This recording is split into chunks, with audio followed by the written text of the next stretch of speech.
Hi, this is lesson 6.3 in Algebra 2, and in this lesson we are going to be talking about how to add and subtract radical expressions. Now, just so you understand that the property that we use in order to add and subtract radicals is a distributive property. So if you have the nth root of a times the nth root of x plus b times the nth root of x, you could technically factor out an nth root of x from each of the terms, and what would be left would be a plus b, that whole quantity, times the nth root of x, and then you can add the a and the b. Now, what we need to understand is that in order to do that, the ends have to be the same and the inside has to be the exact same. So this is really like combining like terms. And just so you know, if you have the square root of 2 times the square root of 3, these numbers inside are not the same. And so, like, if you figured out what is the square root of 2, it's approximately 1.414. And what is the square root of 3? It's approximately 1.732. If you add those, you would get 3.146 approximately. But if you were to just add the 2 and the 3 underneath the radical and say, oh, that's the square root of 5, well, that is equal to 2.236, which is not the same as 3.146. So you can't just add the number inside. That does not work.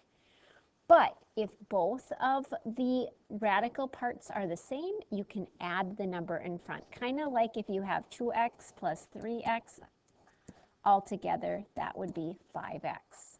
Okay, you add the numbers in front. Or if you have 4x squared plus 5x squared, altogether you have 9x squared. So it's going to work the same with radicals. So in this first example, you have 3 times the square root of 5x minus 2 times the square root of 5x. Now they're both square root 5x, so then you can combine the 3 minus 2 to give you 1 square root of 5x, or just the square root of 5x. In the next example, you have the fourth root of 2x, fourth root of 2x. So you have 4 times the fourth root of 2x minus 1 times the fourth root of 2x. So then altogether, you have 3 fourth roots of 2x. So 4 minus 1 is 3. In this next example, you have a cubed root and a fifth root. So you can't simplify any further.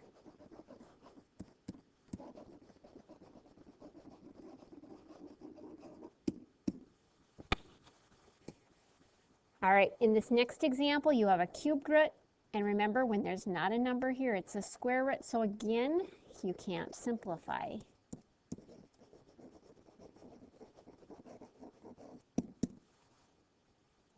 In example B, you have 3x times the square root of xy plus 4x times the square root of xy.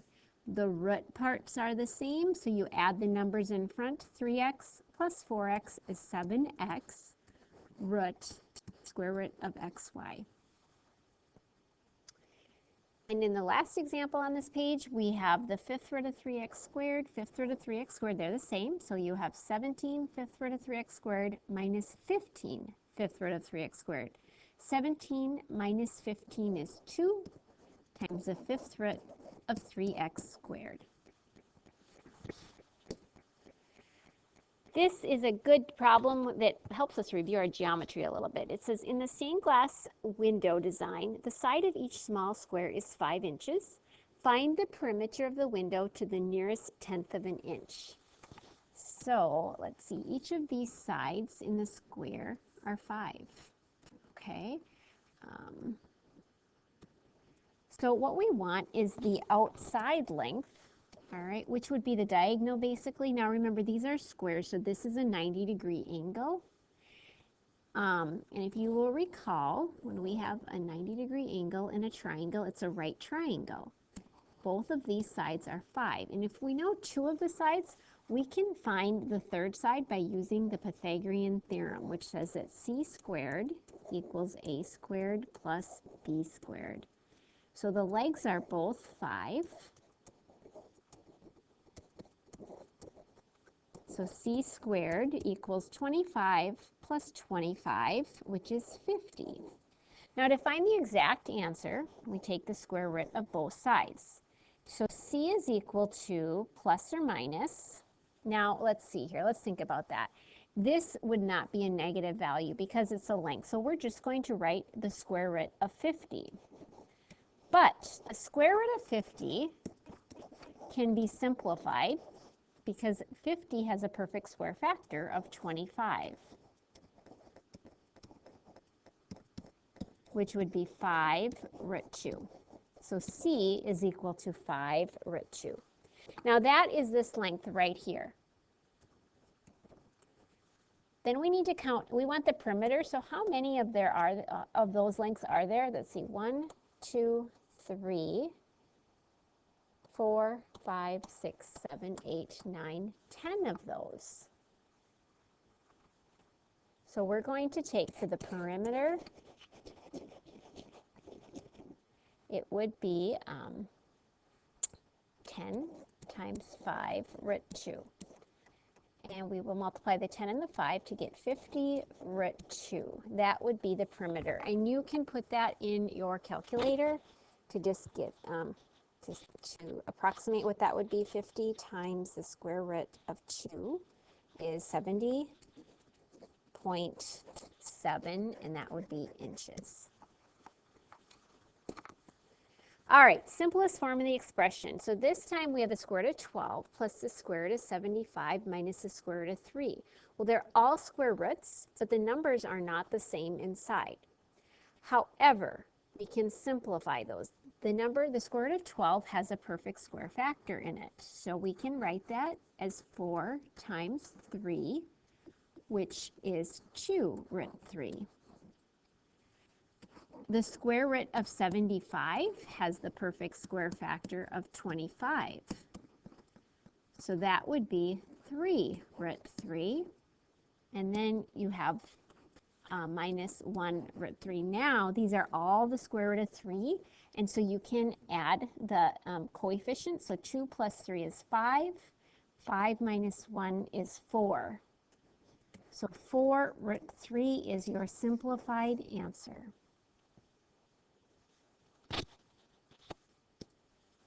Let's do the same with this next one. Cube root of 250 plus the cube root of 54 minus the cube root of 16. Now again, the numbers inside the radicands are different, but you have to look and see if they can be simplified. And sure enough, if you look at your list of perfect cubes, 125 goes into 250.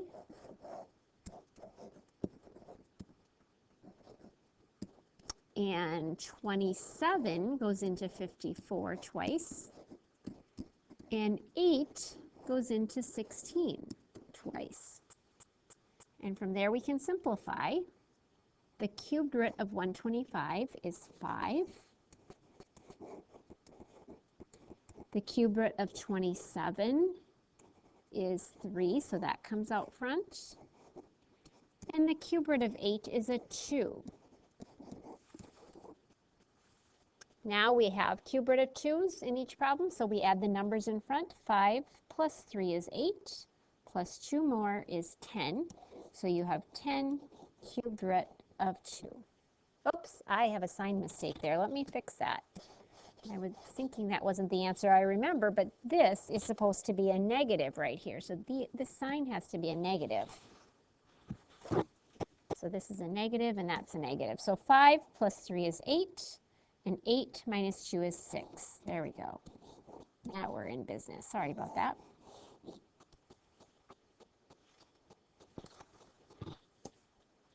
Now, this is the first part of the assignment, 10 through 22. So if you want to snap a picture of the answers, you can check your work as you go.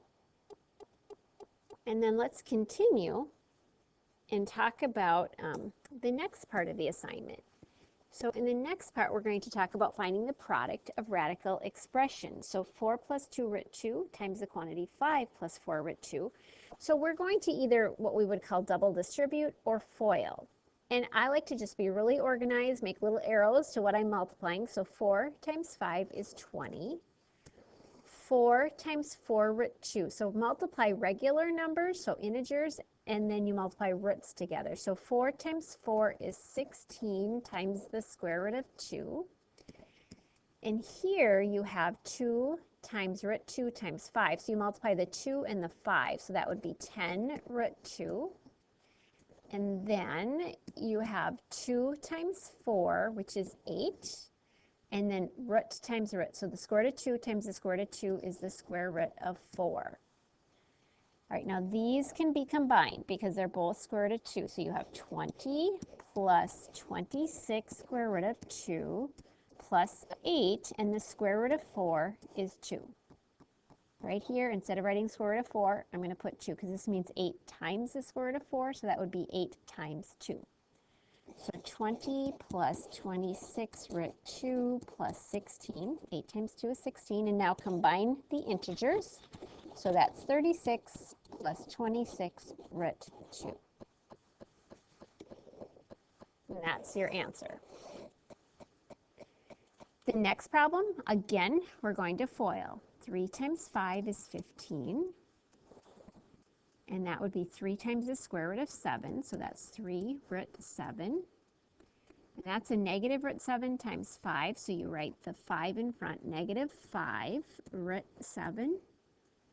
And then you have a negative times a positive. So always watch that. Students mix that up frequently. And so the square root of 7 times the square root of 7 is the square root of 49. So 3 root 7 minus 5 would be minus 2 root 7. And then minus the square root of 49 is 7. 15 minus 7 is 8. Minus 2 root 7. So there's your answer. Now, take a look at the next one. I want you to pay attention to the terms. You have, in both of them, you have a 5 and a root 7.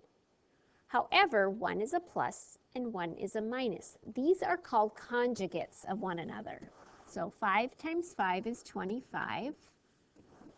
5 times root 7 is 5 root 7. And then root 7 times 5, and that's a negative, would be negative 5 root 7. And then that would be a positive times a negative is a negative root 49. So you have 25, and then look at here. 5 root 7 minus 5 root 7 cancels. And then the square root of 49 is 7. So 25 minus 7, your final answer is 18. There is no root there. So that conjugate, when you multiply conjugates together, you end up without a root. So we're going to use that in a problem like these next ones so that we can rationalize the denominator, because if you'll notice, we have square roots in the denominator and we can't have that. Now we have an expression, the square root of 5 minus the square root of 2. So the conjugate would be the square root of 5 plus the square root of 2. You change the sign, whatever's in the denominator, because that's where we want to get rid of your radicals. So in the numerator, you have 3 root 2, and it's going to be times the whole thing. So you distribute it. So it would be 3 square root of 10 plus 3 square root of 2 times square root of 2 is the square root of 4. And then in the denominator, we're going to FOIL. So it would be the square root of 25. Let's see. And then the square root of 10. And this would be minus the square root of 10. And then minus root 2 times root 2 is root 4. So the square root of 10's cancel here. In the numerator, you have 3 root 10 plus 3, and then the square root of 4, that's 3 times the square root of 4, which means 3 times 2, because the square root of 4 is 2. And then we have the square root of 25 is 5, minus the square root of 4, which is 2. So that's 3 root 10 plus 3 times 2 is 6. 5 minus 2 is the same as a 3.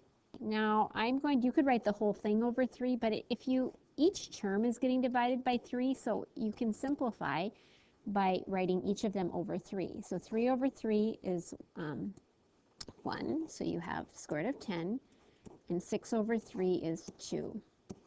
So this is your simplified answer.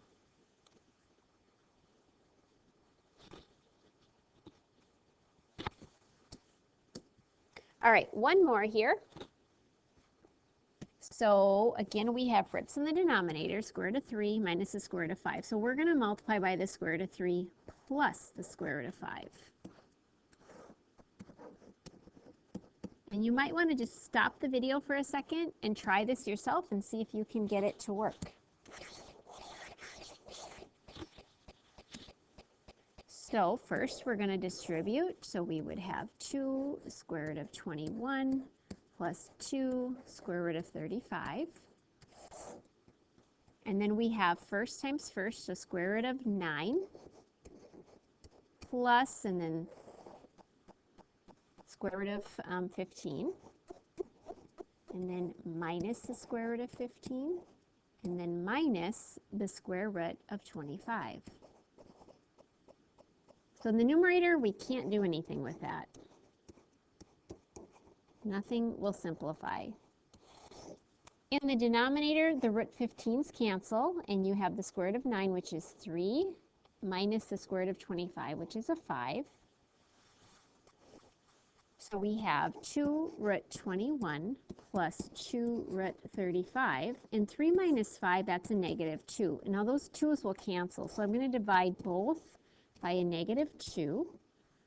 So we have a negative 1 root 21, and then a negative 1, and we don't have to write the negative 1. We can just write a negative root 35. So you could have negative root 21 minus root 35. But that is your answer. All right, and I'm just going to do number 56 for you from the homework. If you look at this, you have the square root of 27. And you can leave that in your problem, but when you have larger numbers, it's just a little bit more intense when you work. So whenever you can simplify, I do. Now the square root of 27 can be written as the square root of 9 times 3, which is 3 root 3. So I'm going to write that instead. So you have 4 plus 3 root 3. So instead of the square root of 27, I'm putting in 3 root 3. And then 2 minus, okay, 3, and the square root of 27 is 3 root 3. So that is actually 9 root 3.